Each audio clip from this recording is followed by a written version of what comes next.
Good night, everybody. Thank you for joining us for another episode of The Den. If you've been following us all month long, you know this is the month of February. So we've been talking all things love. All things love. We've been talking about all kinds of things love. And we've been on with some amazing guests. And some of them are joining me tonight. So we're going to invite them to come into the room. But before we invite them to come in, I'm going to ask you to do us a favor. Please go ahead and share the link as we continue our conversation on love. Talking about this night, we're talking about drunken love. I know, right? I don't know. We can see where that going. We can see where that going. But all month long, we've been talking about love. And I think it's been a really good conversation. I think it's been good to the point of some areas that we just ignore, some areas that we figure we got down pat. But it's been really good. So I'm going to invite my guests to come. We have our very own Lesley Cover coming in the building. Hey, Les. Hi. We have Lady Ashley, the beautiful Ashley with the prettiest hair. I just love this lady's hair. And then we have the male in the room tonight, Jermain. Pratt, hi, sir. So these great people are joining me as we climax our month talking about love. I think my favorite one was all. I can't even pick one. It was just so good. But tonight we're talking about drunken love. So y'all, I know these people trying to figure out, some people trying to figure out what drunken love is. You know, some get what it is. Some persons know the song. Some persons know what it means. But I want to find out from y'all. What do y'all understand? What y'all think drunken love mean? Go, Jermain. Wow. I did that. I think it can go both ways. Because when you think of drunk, you think intoxicated, really. So it can be a good and a bad thing, like for me. So it's just being enamored with somebody. You know, that person is your world. That's what I think drunken love means. I'll start there. Lesley, you want to take it from there? Get it, Jermain. Okay, you good one, Jermain. I think I agree with you. It's been, I guess, when you think about drunk, it is being about intoxicated. And I don't really like the term drunken love because it really it kind of hard to find it to make it sound good, you know. But if I get the understanding of being so consumed with somebody, so it is one of those funny things, but Right. yeah. So Ashley, what you saying, Ashley? Yeah, I think y'all covered everything. I feel it's when you wrapped up in someone, like when you caught up, everything is about them. Like you almost can't think straight. can't focus. Can't focus on anything. Yeah. So then for me the question is this a healthy form of relationship? I want to say no. Yeah. I'm going to go and say no. Yeah, I want to say, when you think about drunk and intoxication and it's a bottom line glutton, nothing is ever good when you overindulge. And drunkenness is a form of overindulgence. So I wouldn't think, you know, it's not that love is bad. It's just that when you overindulge in certain behaviors, it might become dangerous. Even if you overindulge in good things, you run risk of harm. I even think spiritually, you know, like when we say you're drunk in the spirit, it's a place where you've lost yourself. Right. You're so gone that there's no more me. It's that you out of the flesh, you know. So to put this in a relationship, to say, if I look at it in relationship terms, so you go drunk in love, does that mean I'm losing myself? Because an intoxicated person, you kind of like your thoughts are then questionable, your actions, and some things you don't even remember what you do. It's almost like you're blinded in that moment. And someone has to come tell you, you know what you do last night? And it's just like, no. And sometimes people, when they're intoxicated, they turn into a totally different person. Their personality has been totally altered. It's be like, ooh, you're not a nice drunk. And you almost start to people please. Like everything you do, it's just to please that person. You lose yourself.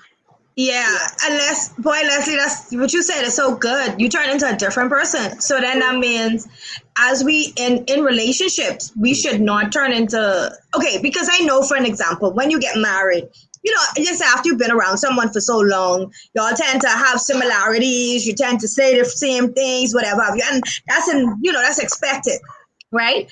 But in a relationship before marriage, all of this other kind of good stuff, then okay, should we still have our own self? Or should we be so enamored to the point that I just captivated? I'm over, just over the moon. This is somewhere it's fun. No, because my problem is a person is, whether you're a friend or a spouse, you're not in that person's life to be them.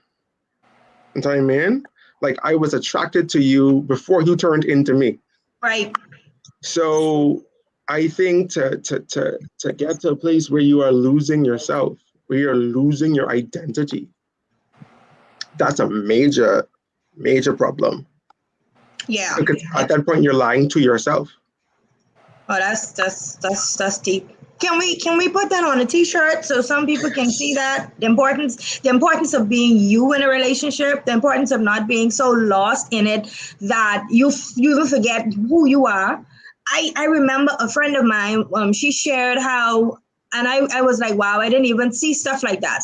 But she shared how she was married, and her husband the husband at the time didn't like a type of tomatoes. So she didn't like a type of tomatoes. She said it wasn't until they separated and she went away. She had took a trip and she tried the salad or whatever. I think Lesley heard me share this before. She tried the salad and she had these tomatoes. She's like, I like this. Like, why wasn't eating this? And she didn't even know that she took on what he did not like so much to that point that she didn't like something that she never even tried. She was in bondage. Right, exactly. And deep though, that bondage though. Bondage. So that's even something to talk about. Even with getting married, like, listen, be you. Yeah. It has to be bondage, Lesley, because if not to be biblical and all that stuff tonight, right? Yeah. But come on with the deepness stuff. If you think of Daniel, right? If you think of Daniel, one of the first things Nebuchadnezzar tried to do was change the way he ate. Ooh. Yes, his diet. Mm-hmm. Change his diet. That's why I like talking to change Jermain. his identity. Go ahead, that's crucial. So that's crucial, I think, like, because she lost herself, and it wasn't until she was out of that environment that she realized, hey, wait, I do like this. Yeah. But I have to be bondage. Yeah. But do we say bondage, or is it I'm adopting? It's adopting losing yourself. I believe I could adopt in a marriage, and I know my husband doesn't like these type of tomatoes, right? So I just eat the type of tomatoes he likes. So no, but to say that you don't like it, I never tried it is different. So adopting is, I don't cook that tomato for him, but if I'm not cooking and if I'm not cooking for the household and I go out and order it, I'm going to eat the tomato because I want to try it and I like it. That's it. That's a different. That's adopting. Adopting is, okay, yes, I'm not going to cook or I am not, but I'm going to eat it. I'm going to eat it if I have a choice. Okay. Yeah. Okay. Yeah. And that right there is a lot of love that we have some persons who may be experiencing it and don't even realize that, hey, I in this. Like, this thing has have a hold on me to the point that I even don't know who I am anymore. You know, I'm taking this on, this person on, what this person like.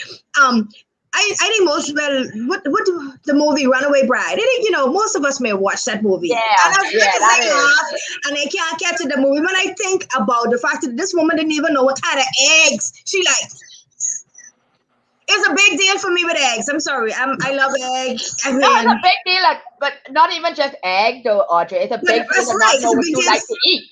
Period. It's a big deal, period. Yeah. You know, like I know people who are in marriages where one person eats meat and the other person doesn't.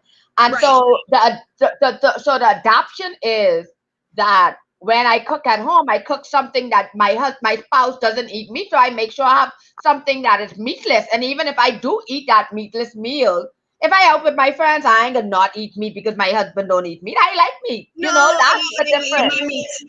I eat my meat That's that's what I like. Right. That's what I your enjoy. husband know you eat meat. Even you aren't eating meat to hide it. You know, No. like He know that when you go out and you ain't with him, you eating meat.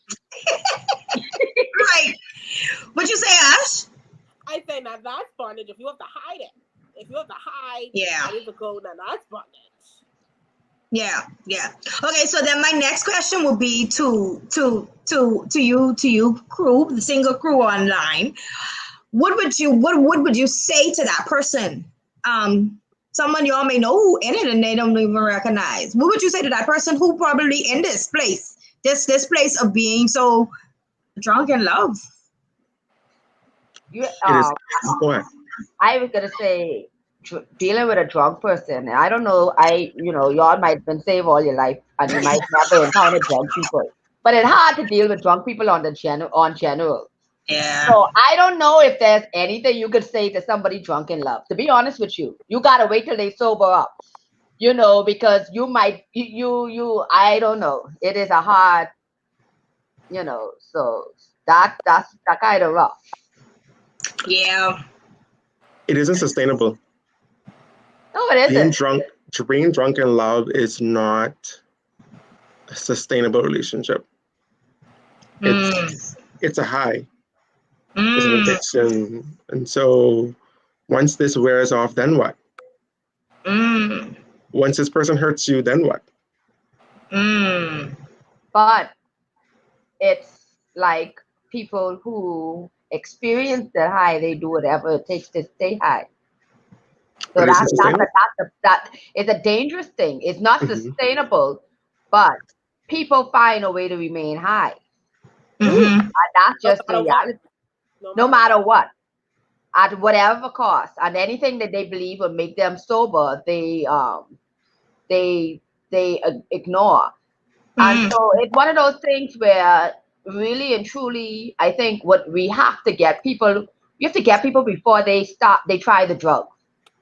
Really, is to get people to understand that there's nothing wrong with being an individual. When you're comfortable with being an individual, it's easier to be mature in certain things because you are matured in yourself. That's the biggest problem. People who find themselves that they can get lost in somebody else and lose their individuality, that means they weren't secure on their own individuality before that person. Because if a strong personality, it is hard to lose yourself. If you have a strong personality, it's almost like it's hard to lose yourself if you have a strong personality. Yeah. It's funny because I think of in the world, when you get drunk fast, they tell you can't hold your liquor. You can't hold your liquor. You can't hold like that. And a lot of times you'll be amazed though. A lot of people can't hold their liquor when it comes to love too. No. Because they want it so much. No. That they will take whatever version and do whatever it takes, right? And then what that causes is it causes them to then, next thing you know, all this obsession start to happen, and this thing start to happen. All kind of other things come out as a result of the same one thing. I own you. Meanwhile, we even ain't never been to no altar, so I'm not this ownership thing comes out about, then next thing, abuse happens, and from one thing to the next. And it ain't even so much abuse. Like, I think sometimes it's not, you might never even get to that extreme, but there is an extreme, there is a reality of I've lost myself. And then one day when I have an awakening of myself, you wonder why it's not working. Nothing has changed, but all of a sudden it's not working because you can't be like, even though you will go for your next high, but like Jermain said, it is unsustainable to be somebody else for forever. It's hard to fake all the time, because technically there's a level of fakeness in there, and your real you will eventually come out. And so you will be like, oh, but I like different food. I want meat. I don't want to eat a vegan life. That's not me. So and so you will eventually, small little things will become big matters because you haven't been yourself all this time. Right. I have another question. So then my question then is, how do we? I think Lesley started it with getting to persons even beforehand. But how do you get people to understand and know the importance of, like one of our viewers indicated, loving you first? How do we teach this? And when I say, I'm not even thinking about persons over 35. All right, let's think about persons who are young people, our young adults, these 20, 21-year-olds. These are the ones who I know I'm now seeing who they, become so captivated. So my question is, how do we teach this to them? What is something that we should get to them for them to understand is important for you to be you? You have to affirm who they are. I think a lot of times so many things are criticizing our young people, and there's so many things they can compare themselves to, and not enough people are saying to them who they are is good enough. That's good. We have to affirm people at who they are, who they are, and we have to speak into them who they are, because sometimes as you grow up and these people don't know, like they're still discovering, and you have to let them know it's okay to figure it out. Like you don't have to have all the answers at 18 of who you are, and it is okay. And it is okay to learn who you are outside of what the world says you are, and then whatever is good, you affirm the goodness of them. Oh, that's good. Jermain. I was gonna give it to Ashley first.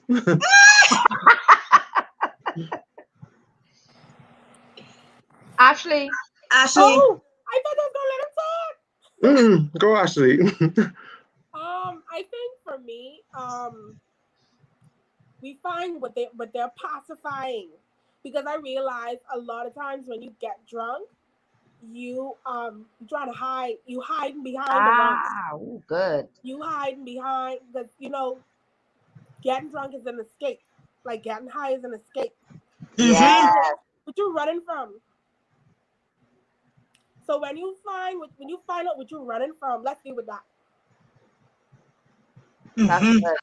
And then when you deal with that, then we probably won't have you getting enamored and drunk in someone else. Good stuff right there. Jermain, that we should have gone first.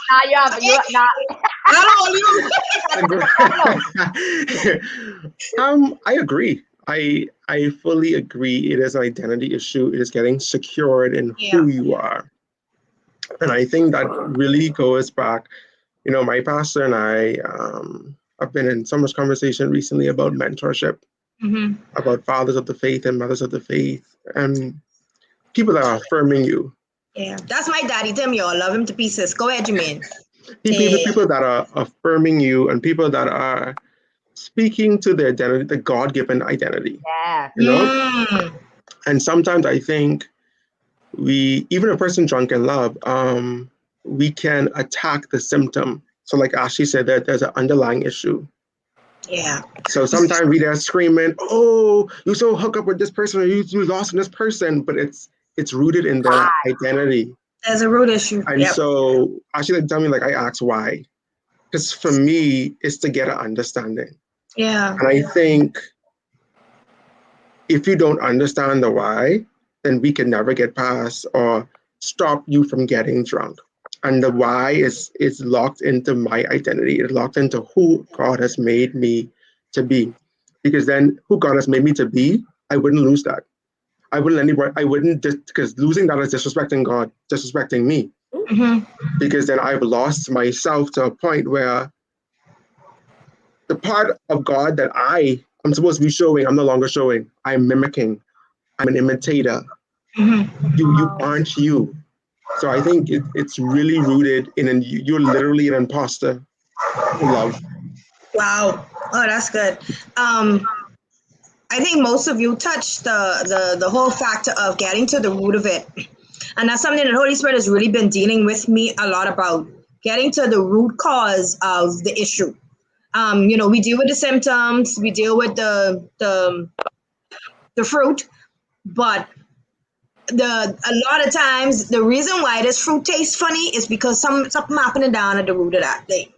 So if you get to the root of that thing, the root of that, you would find that there's rejection somewhere, there's been hurt somewhere, there's lack of trust somewhere, something happened along the line that has fostered this person to venture and to feel like this is the only way that I can receive and accept this kind of love. Yeah. So I have one more question. But before we go to that final question, we have one brief commercial break and then we'll be right back. So that's exactly what I was trying to explain to them, but nobody was listening to me. You understand what I'm saying, right, Mom? Because oh my gosh, this woman they talk me weak. Only God can help us now, Only God can help us. What that is? Oh, this is the Judah Experience app. You get updates on all of their events and their previous recordings of events like the Hub, Creative Tips, Harping Bowl, and even President Session. You can even put in your prayer requests on this app. So how you just get that app? Well, if you're on Android, all you have to do is go through your Google Play Store app and download the Judah Experience app. And if you're on Apple, then you have to download the Church app. And then you can search for Judah Experience there under churches. Yeah, it's really awesome. Get connected, stay connected, and get plugged into the roar with Judah. Get plugged into the Raw with Judah. If you have not downloaded our app or subscribed to our website, www.judahexperiences.com, or you know how to find the app based on the commercial just now, you want to stay in the loop with Judah. Listen, that app got all kinds of prayers. We got songs on the app.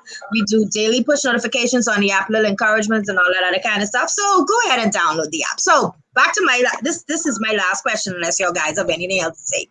But my last question would be, as a young person, what would be something, or what way would you help me in preparing for a relationship as we close this love month? What tips would you give me to prepare for a relationship? And I am going to start with Lady Ashley at the bottom. And then we can leave Jermain for the last. So Ashley, we can start with you. What tips would you give someone in preparing for a relationship? We talked about all the different aspects of relationship. We talked about drunken love tonight, which is our topic. Then we talk about, toxic love. We talk about all of that kind of stuff, love. So what tips would you give a young person going to date, wanting to date? Because, once our voice gets a little deep and all of that other kind of good stuff, we feel like we're ready, You know how we go once, So yeah, what tips would you give? I think the first thing would be find yourself, know what you like, know your ins and outs as best as you could. Because I guess the longer you live, the more things you find out about yourself. Mm-hmm. Get grounded in God. Why you let Jermain go first? We start with you, Ash. And your values. Know what you stand for. Know your I forget how they put it. Yeah, know what you're not settling for. Yeah. Your non-negotiables. That's it. Yeah, that's the word. That's it. Non-negotiables. Yeah. Okay, great. Next. I guess it's my turn. Yeah. I would say one of the things I would tell a young person before going into a relationship is it's okay not to have all the answers. Let's just it is okay to, if you find out early that it's not working out, to not try to make it work. I think one of the things is you have to understand that when you're young, life is about learning, and you don't have all the answers, and it's okay to not have all the answers, and it's okay not to know exactly what you want in a relationship, because you're young, like you ain't really, and it's okay. And I think as long as you keep God as your center and not a relationship as your center, you'll be okay. You will be okay. Like honestly, you will be okay. Life does not end at the end of a relationship. I think and I think the key is to keep it pure. Keep true to yourself. And even if you don't know what is true, what don't feel good, probably chances are it is not good. If it's not, if you're not comfortable, because you don't really know, you've never, and if you're not comfortable, you know what? It's okay to reach out to somebody you trust and ask the questions. Like, if you feel pressured to do something that you're not comfortable with, guess what? Chances are you don't need to be with that person. And so I would just suggest a young person is, one, keep God first. Yeah. And then two, just be okay with, you don't know all the answers, and it might not work out, but it doesn't mean that somebody isn't out there for you. Yeah, that's good. Jermain? I shared a post on my status today from Brian Meadows, and he said, you don't have to compromise to complete or fulfill your assignment. Oh, that's good. That's good right there. Don't compromise. Yeah. Don't compromise. And I think compromise doesn't, when I say don't compromise, that doesn't mean that you don't sometimes give way to keep peace or give way to, but don't compromise. You know your standard. You know the purposes that God has for your life, or you're finding them out. So remain focused. Like, if a person's coming into your life in a relationship, they're going to propel your focus. They're going to help cultivate your focus. They're not going to turn your focus away from the purposes of God in your life. And if you find that you're in a relationship, brother, friendship, spouse, or whatever, and this is taking away from the assignment that God has, because the same way that God used relationships, the devil used relationships. Yeah.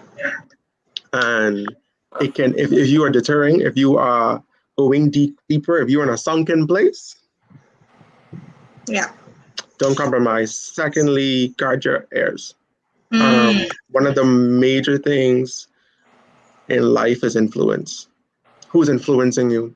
Who's speaking in your ear? And we have multiple times in the Bible from the garden. We saw the power of influence. Someone coming in your ear and speaking to you, and it changes everything. We saw that with Samson and Delilah, just because one thing about the enemy, he's persistent. Yes. He is persistent. And so you have to stay focused and you have to guard your ear. Thirdly, I would say pray for God to bring you people in your life that are older than you, that are wiser than you, that can give you counsel, people that you can be accountable with. I think that's one of the major things that we are seeing now is that the lack of accountability. Yeah. Because sin like darkness. Sin like this flesh like the dark. And so when accountability is not coming to me and telling me after something has happened, accountability is before. And so I think having the right counsel, having the right relationships around you, and being open with them is key when you are developing and building your own relationship, because that's what even strengthens you. It strengthens your relationships. You're even leads you to a place where you're modeling. You actually see what it is that I am trying to attain. Yeah, that's good. That's So good. as a married person, Andrea, what's your advice? My advice to the married Script. huh? You said he flipping the script. Yeah, Jermain believe he's split. But because I like him a little bit, you know, he could do that. He all right. But I was actually just about to share how when Brian and I started dating, and I was just sharing this with somebody else 2 days ago, how when we started dating, I never saw myself as prophetic in any aspect. I just figured in my mind I was doing what is normal. At that time, of course, I was leading praise and worship, and prophetic zones and different stuff was easy for me. So I was just doing what was normal. I figured everybody was like that. I didn't know that it was a difference.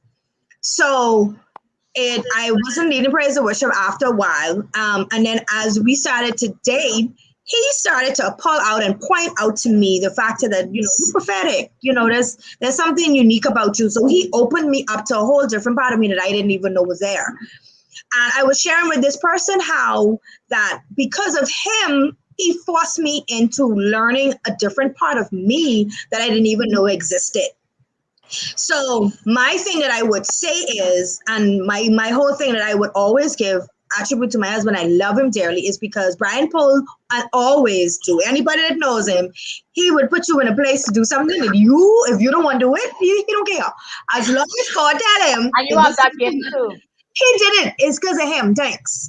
As long as God I says. can only speak to what I know. As long as the Lord has said to him that this is who you are, he takes on the responsibility of pulling that out of you. And I feel like that's what marriage is supposed to be like. Correct. The love thing, the enjoying, all of those other kind of good stuff, they happen. Like, I love my husband. Like, I enjoy him. Like, we have fun. Like, legit, like, I like him.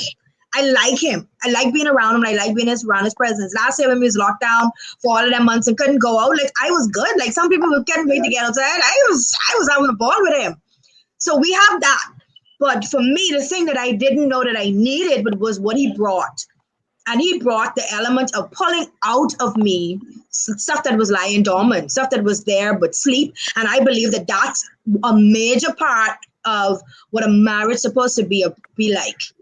Your mate's supposed to come and be able to, as they add financially and all that other kind of good stuff, there's supposed to be some stuff that they can pull out of you, some giftings, some talents, waking up some business dreams and that are there that you didn't even know. But they bring the next part of that missing puzzle. So before you know it, hey, I didn't realize that I could have done this. And this is what I personally have experienced in my marriage.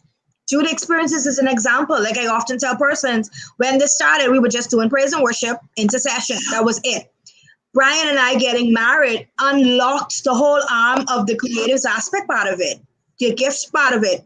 So what people see now is as a result of me marrying, and I will say this boldly, marrying the right person.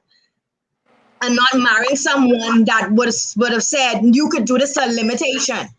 Or you do this and I over here. No, he came, he brought what was on the inside of him, that natural. If anybody that knows Brian has ever seen him preach, know that he preaches with stuff, things. He's an illustrated preacher.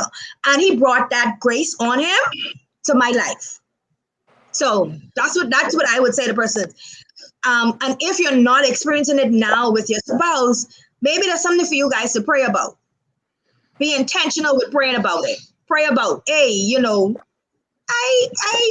I think there's something a little more that we're missing or something else. And that would be my advice. I did well, Jermain? Good job. This conversation was so good. So I'm going to give you guys an opportunity to say your last words. I didn't realize we almost went on for about 40 minutes, 45 minutes. So you guys can give the last few words, share the last few words as we close this topic for the month. It was a great topic. Thank you for joining us and sharing from your personal experiences. And I believe your wisdom as well. Excellent wisdom, excellent nuggets. I'll say to anybody that's watching, if you've missed all the previous ones that we shared this month, go ahead and watch them. We sat down and we talked, and they shared their heart, they shared personal experiences and encounters that I believe can bless you. So, last words.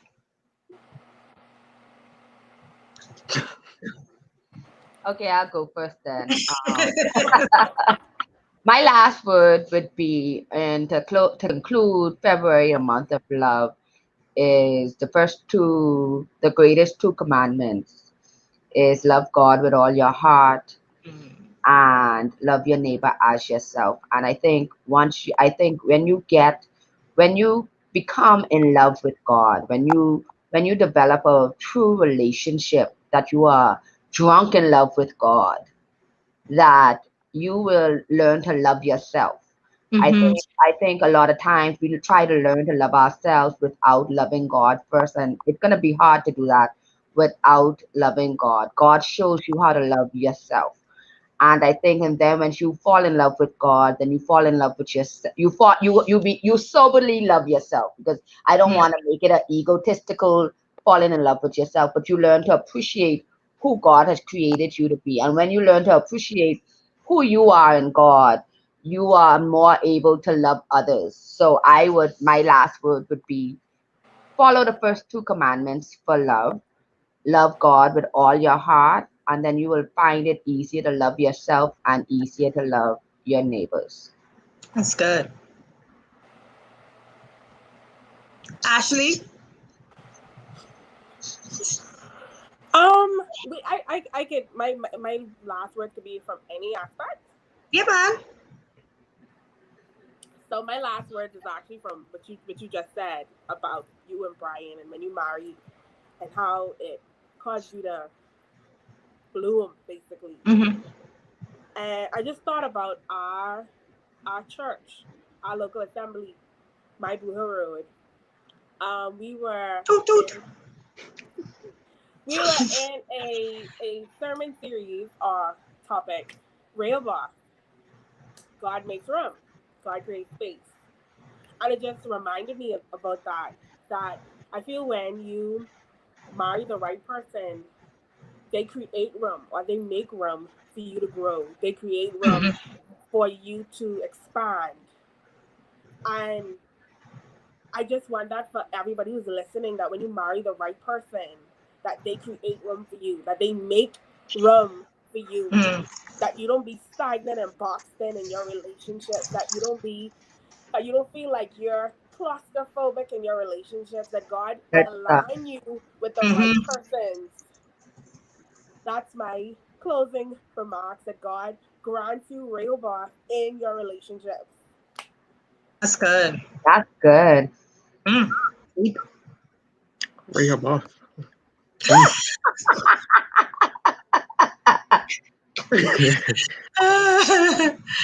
Jermain, you petty. I won't lie.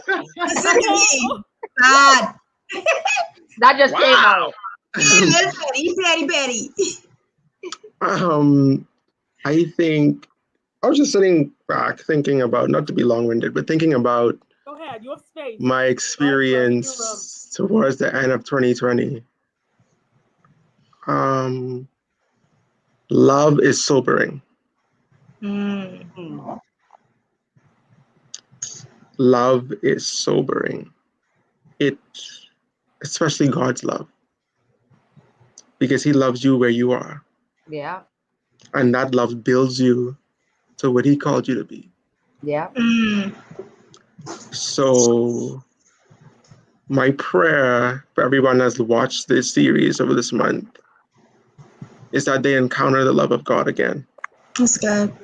The love that sobers, the love that makes you feel significant, the love that reminds you who you are. Mm-hmm. despite your flaws, despite your shortcomings. Yep. That love is what I pray, because it brings you back over and over and over and over again. Yeah. That's me. Wow, that's so good. And I think that's a perfect and fitting place for us to end tonight. And we just want to end with a quick prayer. Father, we thank you. We thank you for the ability to learn.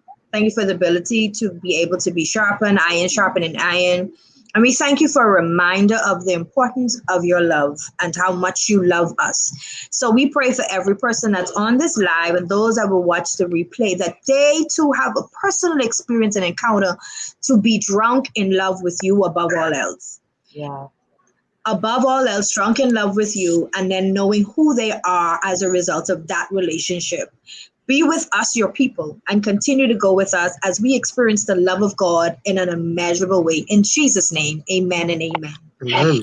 So thank you all for joining us tonight here at the Den as we close this season talking about love.